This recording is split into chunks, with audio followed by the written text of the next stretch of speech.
ராதே கிருஷ்ண. திருக்கோளூர் பெண் பிள்ளை ரகசியத்தை கொஞ்ச நாளாவே ஒதுக்கியே வச்சிருந்தோம். மறுபடியும் நம்ம திருக்கோளூர் பெண் பிள்ளை ரகசியத்துல இணைஞ்சிருக்கோம். இந்த வீடியோல திருக்கோளூர் பெண் பிள்ளை சொன்ன 12வது ரகசியத்தை பற்றி தான் தெரிஞ்சுக்க போறோம்.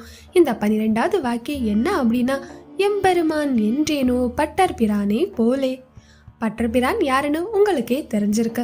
நமது ஆண்டாளை வளர்த்த தந்தையான பெரியாழ்வார் தான் பட்டர்பிரான் என்று அழைக்கப்படுகின்றார். ஆண்டாள் நாச்சியாரை வளர்த்து நம்முடைய அரங்கநாதனுக்கே மாமனாராகும் பேறு பெற்றவரும் இந்த பட்டர்பிரான் என்ற பெரியாழ்வார். ஸ்ரீவில்லிபுத்தூரில் வடபெருங்கோயிலுடையானுக்கு நந்தவனம் அமைத்து புஷ்ப கைங்கரியத்தை செய்து வந்திருந்தார்.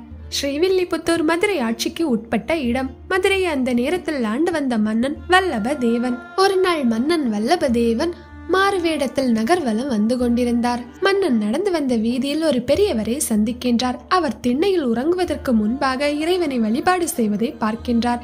இது பற்றியும் அவர் கேட்கின்றார். அப்போது அந்த பெரியவர் காசியிலிருந்து தீர்த்த யாத்திரையாக இங்கு வந்துள்ளதாகவும் தெரிவித்தார். சிறிது நேரம் வல்லபதேவனும் அந்த பெரியவரும் உரையாடுறாங்க. பிறகு தனக்கு ஒரு நல்ல அறிவுரை கூற வேண்டும் என்று வல்லபதேவன் வேண்டுகின்றார். அப்போது அந்த பெரியவரும் ஒரு அறிவுரையை தராங்க. இரவுக்கு வேண்டியதை பகலிலும், மழைக்காலத்துக்கு வேண்டியதை கோடையிலும், முதுமைக்கு வேண்டியதை இளமையிலும், மறுமைக்கு வேண்டியதை இம்மையிலும் ஒருவன் பெற முயல வேண்டும் என்று சொல்கின்றார். இந்த தத்துவம் உண்மையாகவே அர்த்தம் பொதிந்ததாகவே இருக்கின்றது. பின்னர் மன்னர் அந்த பெரியவரை வணங்கி அரண்மனைக்கு வந்து சேர்க்கின்றார். பெரியவர் கூறிய முதல் 3 வாக்கியங்களுக்கும் அர்த்தம் புரிந்தது. இரவு நேரத்துல நாம சாப்பிடணும்னா பகல்ல அதுக்கானதை சேர்த்து வைக்கணும். மழைக்காலத்துல நாம வீட்டுல இருப்போம், அதுக்கு தேவையான உணவுப் பொருட்களை எல்லாம் கோடையில சேர்த்து வைக்கணும். முதுமையில செய்யாம இளமையில நம்ம செய்யக்கூடிய செயல்களை செஞ்சாதான் அது முதுமைக்கு பயனுள்ளதா இருக்கும். ஆனா மறுமைக்கு வேண்டியதை இப்போது எப்படி செய்ய முடியும்னு அந்த மன்னருக்கு ஒரு குழப்பம் வருகின்றது.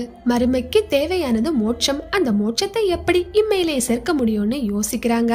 மோட்சத்தை நிச்சயமாக அளிக்கக்கூடியது யார்? தெய்வம்.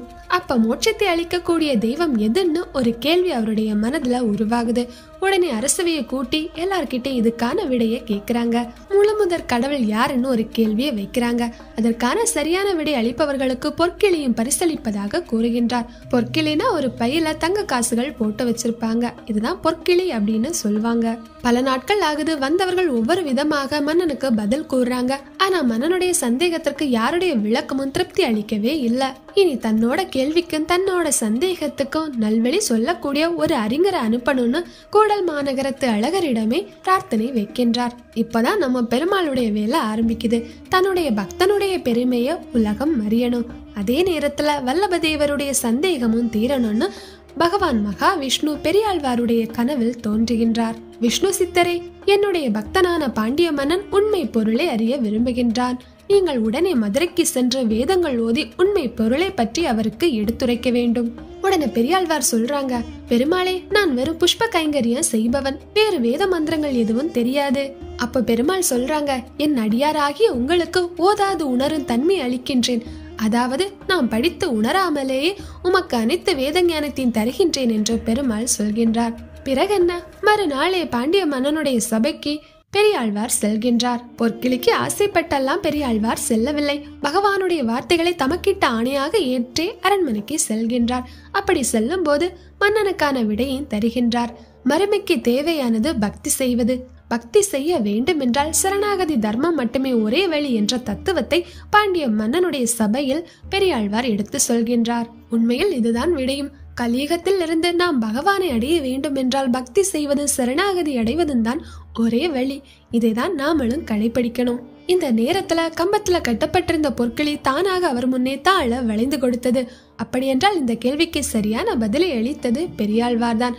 உடனே வல்லபதேவன் மகிழ்ந்து பட்டர்பிரான் என்ற பட்டத்தை சூட்டினார். பிறகு அவரை கௌரவப்படுத்த பட்டத்தை யானை மேல் ஏற்றி சாமரம் வீச அனைத்து மரியாதைகளும் செய்து வாத்திய கோஷங்களுடன் மதுரையை வலம் வரச் செய்தார். தன்னுடைய பக்தனை, தன்னுடைய பிள்ளைய உலகமே கொண்டாடுவதை நேர்ல காணணும் அப்படின்னு ஸ்ரீதேவி தாயாரும் விஷ்ணு பகவானும் கருடன் மேல அமர்ந்த திருக்கோலத்துல வானில் தோன்றாங்க. தன்னுடைய பக்தனை பார்க்க வரும்போது மக்கள் அனைவருக்குமே தாயாரும் பெருமாளும் காட்சி தராங்க. அந்த நேரத்துல மக்களின் திருஷ்டி பெருமாளுக்கு வரும்னு பெரியாழ்வார் யோசிக்கிறாங்க. உடனேதான் திருப்பல்லாண்டு பாசுரத்தை பெருமாள் பாடுறாங்க.